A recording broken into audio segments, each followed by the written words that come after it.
Painel. Vamos escolher mais uma pergunta, mais um tema e mais um perguntador. Mais uma vez, Ceará. Agora o tema é legislação trabalhista. Miguel, chegou o microfone. Meu nome é Miguel Issa, tenho 30 anos, sou advogado e moro em Fortaleza.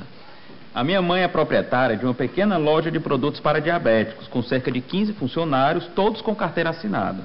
Ela sente a necessidade de contratar mais empregados para a empresa, mas o custo dessas contratações diminuiria consideravelmente o faturamento do estabelecimento.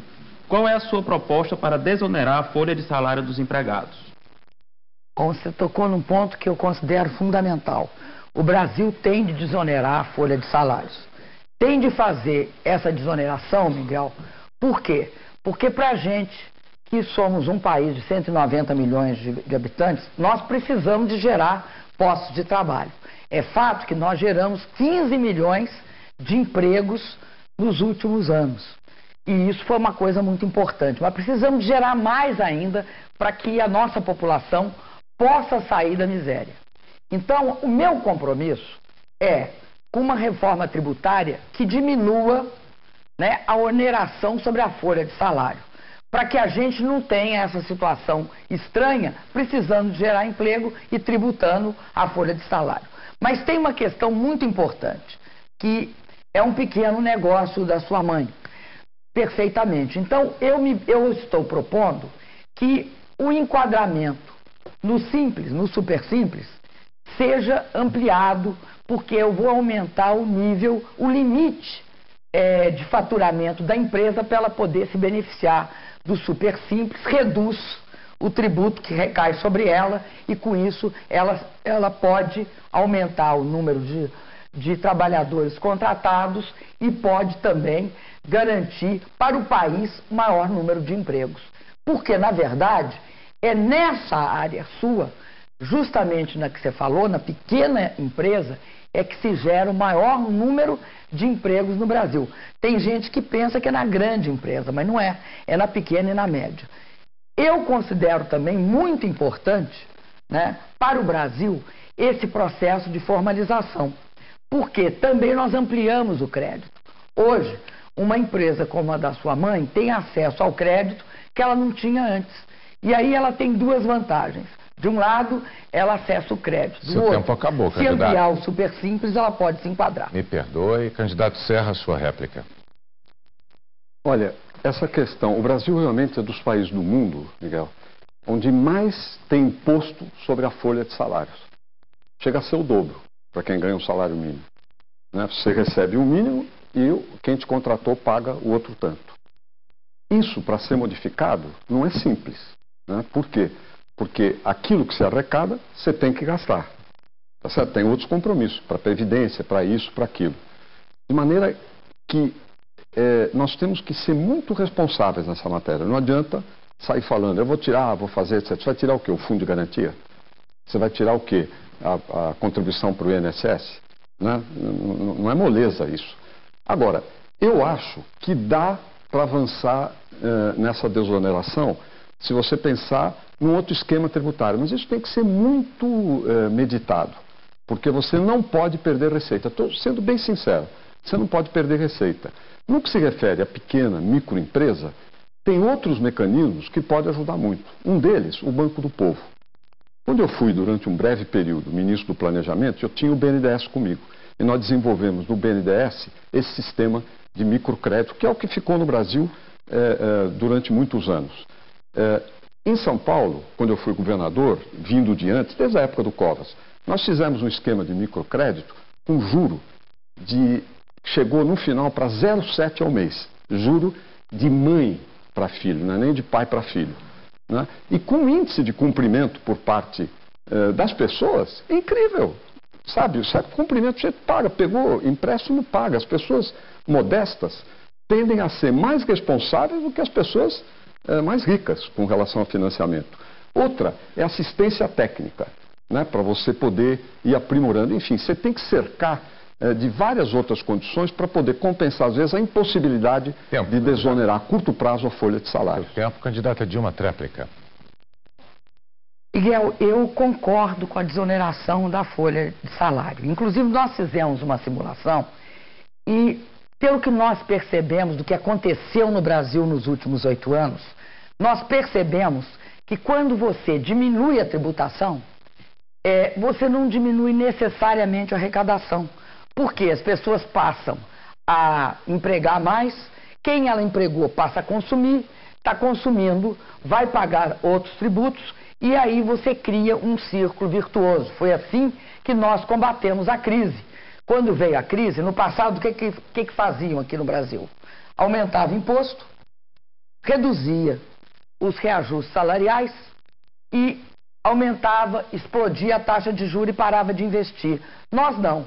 Nós tiramos o IPI e o que a gente descobriu? Que aumentou o consumo de carros da linha branca. No caso da desoneração da folha de salário, na simulação que a gente fez, nós percebemos que o ganho que é possível obter com a ampliação que isso vai produzir na contratação de empregados, de funcionários, o incentivo que isso vai produzir ao consumo, vai ser responsável por uma melhoria na arrecadação global num determinado prazo. Então, quando eu digo que nós vamos reduzir a folha de salário, eu não estou prometendo em cima de uma proposta eleitoral. É porque, na prática, nós já experimentamos os resultados do que acontece quando você reduz imposto. Você acaba ganhando.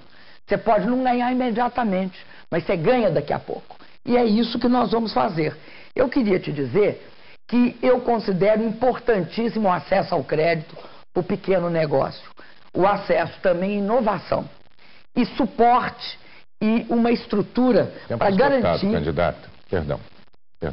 Candidato Serra, é a sua vez de tocar a telinha mais uma vez, nos preenchendo com isso o mapa do Brasil com as perguntas dos nossos eleitores que ainda não escolheram seu candidato.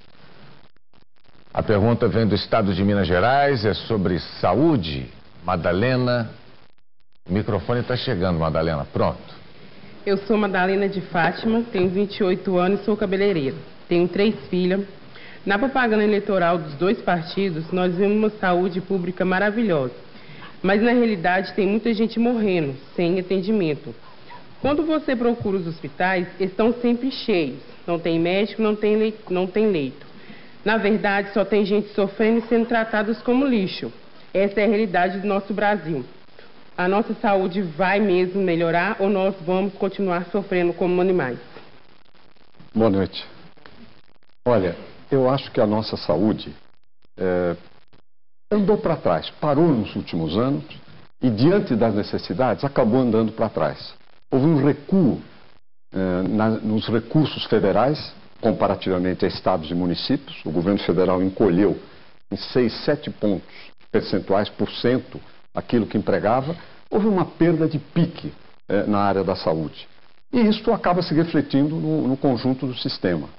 E saúde não é uma coisa que você vai chegar nunca à perfeição. A batalha tem que ser para que hoje seja melhor do que ontem e amanhã melhor do que hoje. E as coisas que eu estou propondo, eu já fiz em algum lugar, em algum momento, e, portanto, eu tenho muita segurança a respeito delas.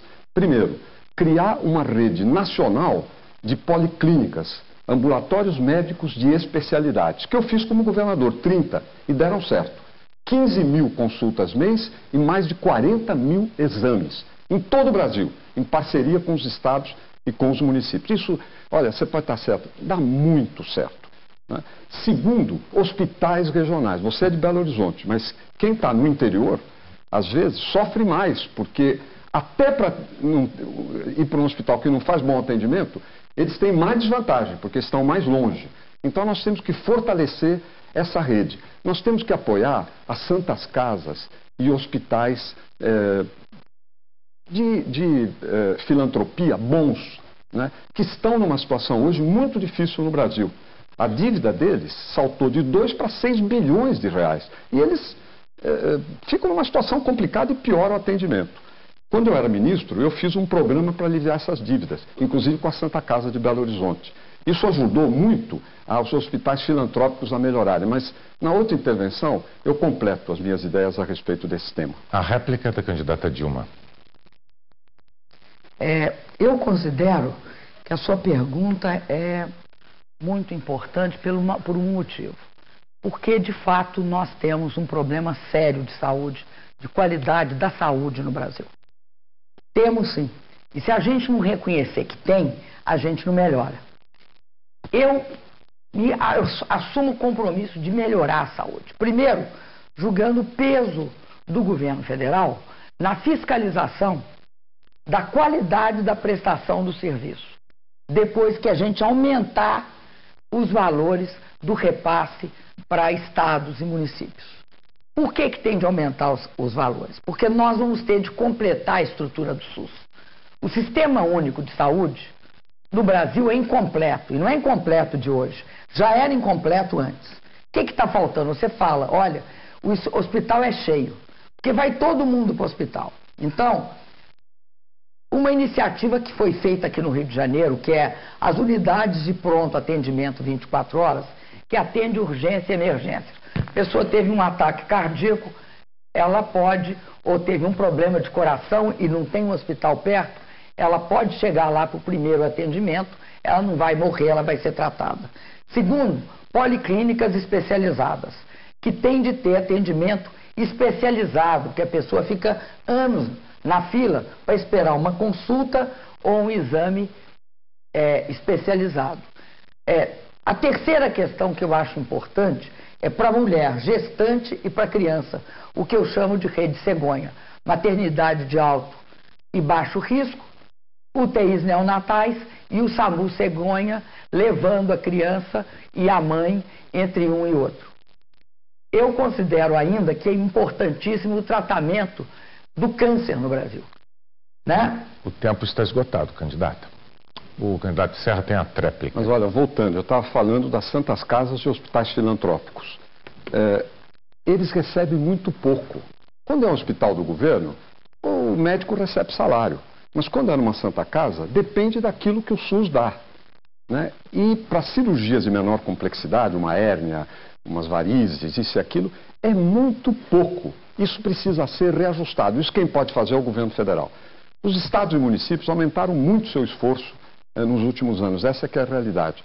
Mas o que encolheu foi pelo lado federal. E nós tínhamos fixado, quando eu era ministro, um piso mínimo para a saúde, pela Constituição. Mas dependia de uma lei para melhorar, para isso poder ser aplicado. Essa lei o governo evitou de mandar, não mandou, apesar de que a Constituição previa, o novo governo, e, mais ainda, não deixou isso tramitar no Congresso, o que trouxe um prejuízo muito grande. Agora, na questão da saúde ainda, eu quero lembrar, essas UPAs que tem no Rio de Janeiro, na verdade, na Prefeitura de São Paulo, nós fizemos, que é chamadas AMAs, Atendimento Médico Ambulatorial, 130, mais do que hoje tem espalhado pelo Brasil. Agora, isso tem um poder de resolutividade muito pequeno, porque você tem uma ou duas especialidades no máximo. Os ambulatórios médicos que nós fizemos na prática, e não é uma teoria, estes sim têm 25 especialidades. E o que o Brasil está precisando é da multiplicação nessa área. Na questão ainda da saúde, eu lembro dos medicamentos. É preciso turbinar os genéricos, que agora a aprovação deles está muito mais lenta, não anda. Tem muito medicamento genérico novo que podia estar no mercado e o governo, a Agência Nacional de Vigilância Sanitária, não libera. E isso é muito importante também porque incomoda o preço do remédio muito ao bolso das pessoas. Tempo esgotado, daqui a pouco nós voltaremos com o bloco final deste debate. Até já.